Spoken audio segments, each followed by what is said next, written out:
Hello students, in this video we'll discuss chapter number 10, Africa, a case study on cocoa cultivation in Ghana.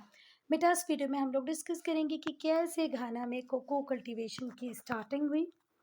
ठीक है, कैसे घाना की पूरी economy revolve करने लग गई जिसके आसपास कोको कल्टीवेशन के आसपास। ठीक है, पहले तो हम थोड़ा सा अफ्रीका को डिस्कस करते हैं बेटा। तो जो अफ्रीका है इसे उस प्लेस की तरह देखा जाता है कि भाई यहीं पर पहला मानव आया होगा, पहले मानव ने जन्म लिया होगा, है ना। पहला मानव कहीं पर आया, अफ्रीका में आया, ऐसे माना जाता है।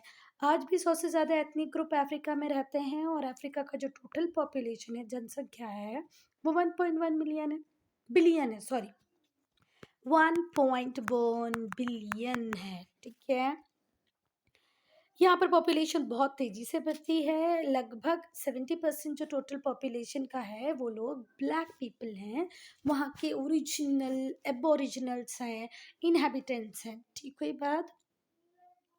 टोटल पॉपुलेशन कितनी है? 1.1। ठीक है, उसमें से 70% लोग कैसे हैं?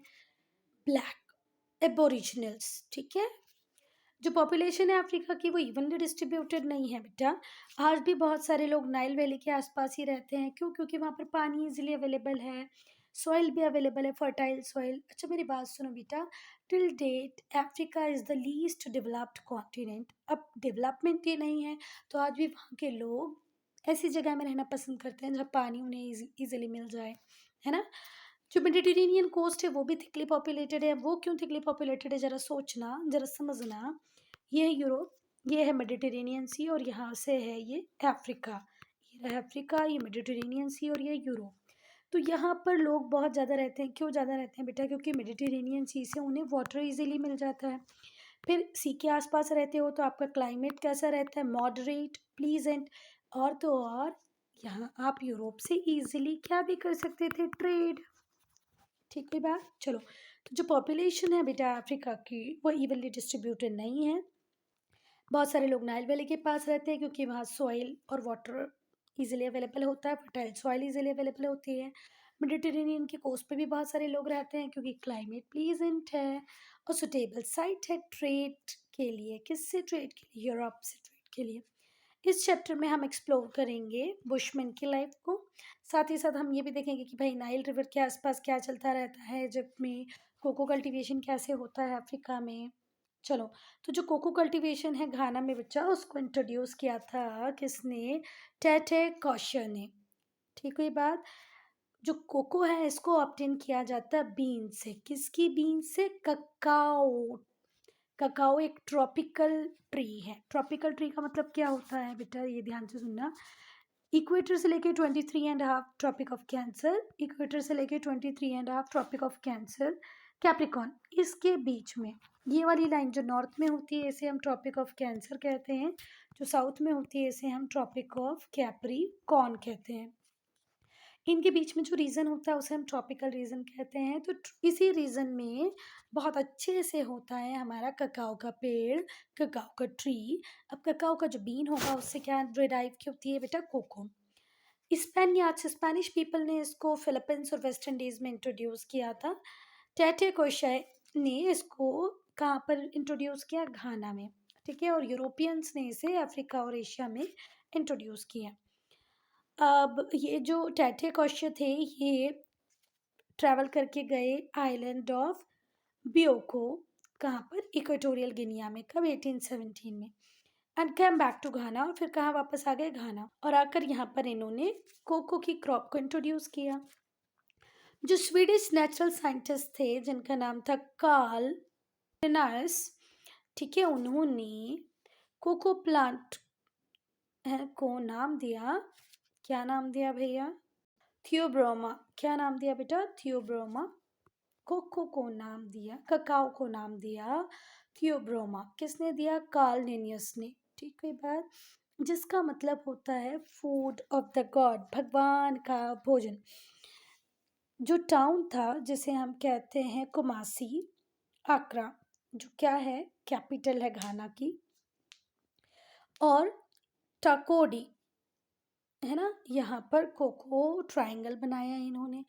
सबसे ज़्यादा कंसंट्रेशन जो कोको तक का था, ककाओ का था, वो कहाँ पर ही मिला? इस कोको ट्रायंगल के पास ही मिला।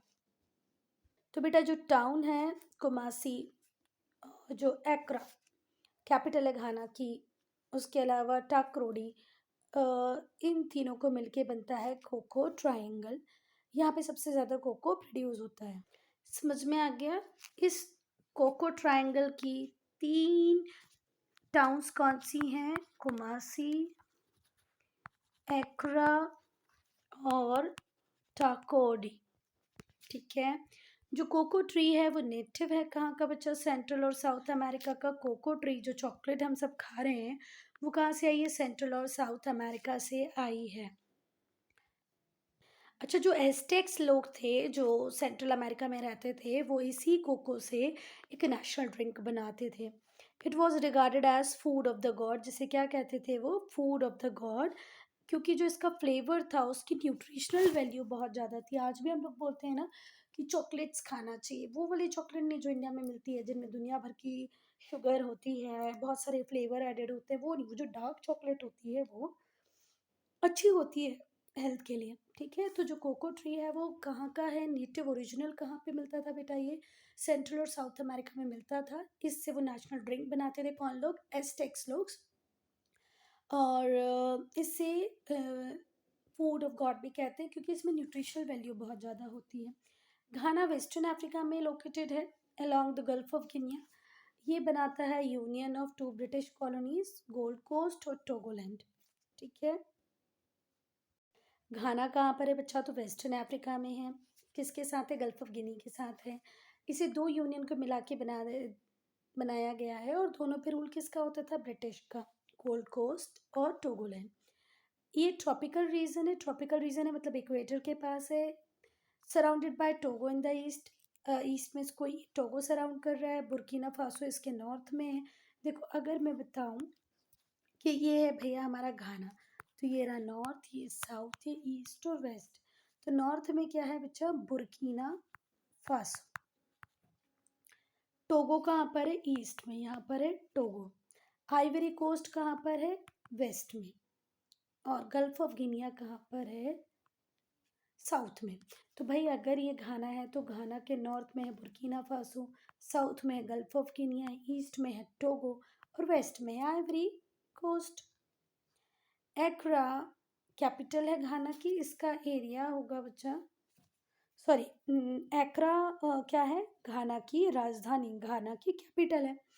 जो घाना का टोटल एरिया है वो है 2,39,460 स्क्वायर किलोमीटर और लगभग 24 मिलियन पीपल यहाँ पर रहते हैं।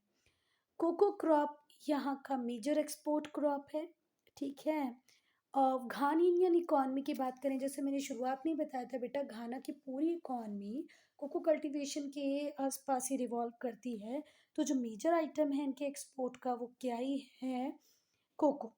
ठीक है। तो घान इंडियन इकॉनमी किस पे बेस करती है? कोको पे। अच्छा मेरी एक बात और सुनो जरा ध्यान से, बहुत ही ध्यान से सुनना। सुन रहे हो? की आज चॉकलेट इतना बड़ा मार्केट बन चुकी है बेटा, from very small kid, small child to young one, old age people, कोई भी ऐसा नहीं जिसे चॉकलेट पसंद ना हो। चॉकलेट केक भी बनता है, चॉकलेट आइसक्रीम भी बनती है, चॉकलेट बिस्किट भी बनती है। तो कोको का मार्केट बहुत बड़ा है। कोको ट्री के फीचर्स की अगर हम बात करें तो ये एवरग्रीन ट्रॉपिकल ट्रीज होता है जिसकी हाइट 4.5 to 9 मीटर तक जा सकती है। इसमें फ्लावर्स आते हैं आफ्टर थर्ड ईयर, 3 साल के बाद इसमें फ्लावर आएंगे। These bears them continuously for next 30 year, और फिर आने वाले 30 सालों तक उसमें फ्लावर आते रहेंगे। ये है हमारे कोको का ट्री। जो कोको का पॉड होता है जिसके अंदर से कोको निकलता है वो 7 to 10 इंच का होता है और हर पॉड में 20 to 50 बीन्स होती है। जो कोको ट्री है उसे शेल्टर चाहिए होता है स्ट्रॉन्ग विंड से, डायरेक्ट रेज ऑफ सन से। ना ही तो इसको सूरज की तेज धूप पसंद है, ना ही तो बहुत तेज तेज हवाएं पसंद है। तो प्लेंटी ऑफ सनलाइट अगर होगी, सूरज की सीधी रोशनी इसके ऊपर पड़ेगी ना बेटा, तो इनके जो पॉट्स होंगे वो ब्लैक पड़ जाएंगे, इनकी जो शूट होगी वो स्वलन हो जाएगी। तो इन्हें ना ही तो सीधी धूप चाहिए और ना ही तो बहुत ज़्यादा हवा चाहिए। जो कोको की रूट होती है वो पेनिट्रेट करती है सॉइल को। तो आपको अगर अच्छा कोको ग्रो करना है तो आपको उसको प्रॉपर शेल्टर देना पड़ेगा, सनलाइट से भी और विंड से भी। दूसरी बात, कोको बहुत तेज़ी से ज़मीन को पेनिट्रेट करते मतलब फाड़ती हुई चलाई जाती है। घाना लीडिंग लीडिंग प्रोड्यूसर है कोको का इन द वर्ल्ड। वर्ल्ड में बहुत बड़ी क्वांटिटी में घाना क्या प्रोड्यूस करके दे रहा है? कोको। और बेटा ये स्पेनियार्ड्स ही थे जिन्होंने चॉकलेट को यूरोप में इंट्रोड्यूस किया। स्पेनियार्ड्स कौन लोग होते हैं बेटा? जो हैबिटेंट हो कहाँ का? स्पेन का। स्पेन के जो ओरिजिनल नेटिव हैं उन्हें हम स्पेनियार्ड्स कहते हैं। कोको कल्टीवेशन अगर करना है तो क्लाइमेट कैसा चाहिए बच्चा? वेल ड्रेन्ड लैंड हो, मतलब जो सॉइल हो वो वेल ड्रेन्ड हो, पानी को ज़्यादा टाइम तक रिटेन करके ना रखें। ये लो लाइंग एरिया में बहुत अच्छा होता है, जो निचली ज़मीनें होती है वहाँ पर इसको ग्रो कर सकते हो, पर जो सॉइल हो वो पानी को रिटेन ना करके रखे। ये बेस्ट होता है उन एरियाज़ में जो 20 डिग्री नॉर्थ से लेकर के 20 डिग्री साउथ तक होंगे। देखो आप लोगों ने इतना ज्योग्राफी तो सिक्स में पढ़ा ही होगा कि 0 डिग्री क्या होता है, इक्वेटर होता है। इक्वेटर के ऊपर जो लाइन होती है उसे हम ट्रॉपिक ऑफ कैंसर कहते हैं, ये 23.5 होती है। साउथ में जो लाइन होती है वो भी 23.5 होती है, और इसके बीच का रीजन क्या होता है? Tropical region. तो ये 23 तक भी जाने की बात नहीं कर रही, ये बोल रहे हैं कि अगर आपको कोको को ग्रो करना है तो 0 से 20 लेकर 0 से 20 इसी बेल्ट में ये बहुत अच्छा ग्रो होगा। आई बात समझ में? इस बेल्ट में ये अच्छा ग्रो होगा। चलो, इसके लिए हॉट और डैम्प वेदर होना चाहिए। टेम्परेचर 27 डिग्री से ज़्यादा नहीं होना चाहिए। रेनफॉल बहुत अच्छी खासी चाहिए, लगभग 200 to 350 सेंटीमीटर तक रेनफॉल इन्हें चाहिए। पर ये उन एरियाज़ में भी ग्रो हो जाते हैं जब 150 सेंटीमीटर तक रेनफॉल हो। जब कोको ट्री यंग होता है तो उसे बहुत सारा पानी चाहिए रहता है, बहुत शेड चाहिए होता है। ये ट्री जो होता है ये शॉर्ट ड्राई सीजन को टॉलरेट कर सकता है। जो ट्रीज़ होते हैं वो टॉलरेट कर सकते हैं शॉर्ट ड्राई सीजन को, पर ये बहुत ज़्यादा सेंसिटिव होते हैं टुवर्ड्स प्रोलॉन्ग ड्रॉट। अगर बहुत ज़्यादा बाढ़ आती रहे ना तो ये इस ट्री के लिए अच्छी नहीं होती है। जो अनराइप पॉड होते हैं may be blown of bye strong wind. देखो अगर पॉड्स हैं, ठीक है, ये पेड़ में ये पॉड्स लगे हैं, ठीक है, अगर बहुत तेज हवा चलेगी ना बेटा तो ये हवा के साथ टूट जाएंगे, नीचे गिर जाएंगे, और जब तक ये प्रॉपर उस राइप नहीं होंगे ट्री में तब तक इनका कोई इम्पोर्टेंस नहीं है। जो हार्मिटन विंड्स होती हैं जो सहारा डेजर्ट से आती हैं, ये बहुत बड़ा थ्रेट है ककाओ प्लांट के। तो ककाओ का जो प्लांट होता है ना उसको हार्मिटन से बचाना पड़ता है। हार्मिटन क्या है? स्ट्रॉन्ग विंड्स है। कहाँ से आती हैं भाई? ये सहारा डेजर्ट से आ रही होती हैं, हॉट विंड्स होती हैं। हार्मिटन क्या है? हॉट हॉट विंड्स है। कहाँ से आती हैं? सहारा डेजर्ट से आती हैं। तो इनसे बचना बहुत ज़रूरी है हमारे ककाओ के प्लांट का। लोमी सॉइल बहुत ज़्यादा आइडियल होती है ककाओ ग्रोथ के लिए, ठीक है। बट इसके अलावा भी बहुत सारी सॉइल में हम इसको ग्रो कर सकते हैं। बस ये है कि वो वेल ड्रेन्ड होनी चाहिए और फेयरली डीप होनी चाहिए, क्योंकि इनकी जो रूट्स होती हैं वो बहुत दूर तक पेनिट्रेट करती चली जाती हैं सॉइल को। स्किल्ड लेबर की बहुत ज़्यादा ज़रूरत होती है बेटा, नहीं तो इनको हार्वेस्ट हम प्रॉपरली नहीं कर पाएंगे, ठीक है। Skilled labour is needed to harvest extract and process the cocoa bean को प्रोसेस करने के लिए, हार्वेस्ट करने के लिए हमें बहुत ज़्यादा अनुभवी लोगों की ज़रूरत होती है, स्किल्ड लोगों की ज़रूरत होती है। अब हम बात करें इसके कल्टीवेशन की, तो इसका जब कल्टीवेशन किया जाता है तो बेटा बनाना, मेज़ और कसावा के साथ किया जाता है। घाना में जो कोको कल्टीवेशन है वो स्मॉल फार्म्स में होता है, लगभग 10 to 20,000 स्क्वायर मीटर्स में। स्टेप्स क्या होती हैं? पहले तो फॉरेस्ट को क्लियर करो, ठीक है। The forest cleared leaving the big trees for enough shade. अब देखो ऐसे होता है कि यहाँ पर भी ट्री लगा होगा, यहाँ पर भी ट्री लगा होगा, यहाँ पर भी ट्री लगा होगा, और यहाँ पर भी ट्री होगा। और ये जो बीच का एरिया दिख रहा है ना, इस बीच के एरिया में हम लोग करेंगे कोको कल्टीवेशन, जिससे कि ये जो ट्रीज़ हैं, बड़े वाले जो ट्रीज़ हैं, ये इसको शेड दे पाएँ। ठीक हुई बात? सपोज़ करो हम इस एरिया में अगर कोको कल्टीवेट करना चाहते हैं, तो ये वाले जो फॉरेस्ट हैं, इनको हम कट नहीं करेंगे, क्योंकि ये क्या दे देंगे? शेड दे देंगे हमारे कोको प्लांट को। ठीक हुई बात? चलो, जो शेड होता है उसे नर्सरी में ग्रो किया जाता है। फिर उन्हें रो में प्लांट कर दिया जाता है। छोटी सी नर्सरी में बहुत सारे यहाँ पर पेड़ मतलब कोको के सैपलिंग्स बना लिए जाते हैं, सैपलिंग्स नहीं क्या कहते हैं, शिपलिंग्स बना लिए जाते हैं। फिर ऐसे जंगल में आपके एरिया ऑफ प्लॉट में जाके इन्हें थोड़ी थोड़ी दूरी पे लगा दिया जाता है। 3 मीटर टू 4 मीटर के डिफरेंस पे इन्हें लगा दिया जाता है। जैसे ही ये मेच्योर होते हैं, ये लगभग 9 मीटर तक की हाइट को अचीव कर लेते हैं। कोको का जो ट्री होता है वो लगभग 6 मीटर की हाइट को तो अटेंड करता ही है, so that plucking of cocoa pod become easy. जैसे ही वो 6 मीटर की हाइट पे पहुंचना चालू होता है, हम उसको प्रून करना चालू कर देते हैं, उसको कटिंग करना चालू कर देते हैं, जिससे कि अब देखो 9 मीटर का हो गया तो वही कैसे जाओगे आप पॉट तक। तो अब जैसे वो 6 मीटर का होता है उसे फिर हम प्रून करना चालू कर देते हैं, जिससे कि जो भी व्यक्ति जो कोको को बीन्स को तोड़ने जाए उसके लिए वो अप्रोचेबल हो। जो फ्लावर होते हैं कोको के, उनका ब्राइट येलो पॉड होता है। The flowers of cocoa are accompanied by bright yellow pod which are about 20 to 30 centimetre long. 20 से 30 सेंटीमीटर तक लॉन्ग होते हैं। जो पॉड होता है वो ट्रंक में ग्रो होता है, ब्रांचेस में ग्रो होता है। ट्री यूजुअली प्रोड्यूस करना चालू करते हैं पॉड्स को 7 से 8 साल में। सपोज करो आपने आज कोको का पेड़ लगाया तो 7 से 8 साल बाद आपको उसका फल मिलेगा। इस पीरियड में आपकी जितनी भी मनी थी, जो कैपिटल थी, वो लॉक हो जाएगी। 8 साल बाद ही आपको पैसा कमाना चालू होगा।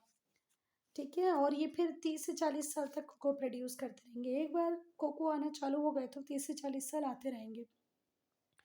ओकेशनल वीडिंग मैन्योरिंग होनी चाहिए, जिससे कि कोको ट्री की लाइफ बढ़ जाती है।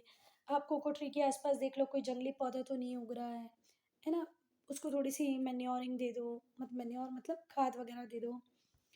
जो मेच्योर ट्री होता है वो यूजुअली 20 to 30 पॉट्स एक साल में प्रोड्यूस करता है।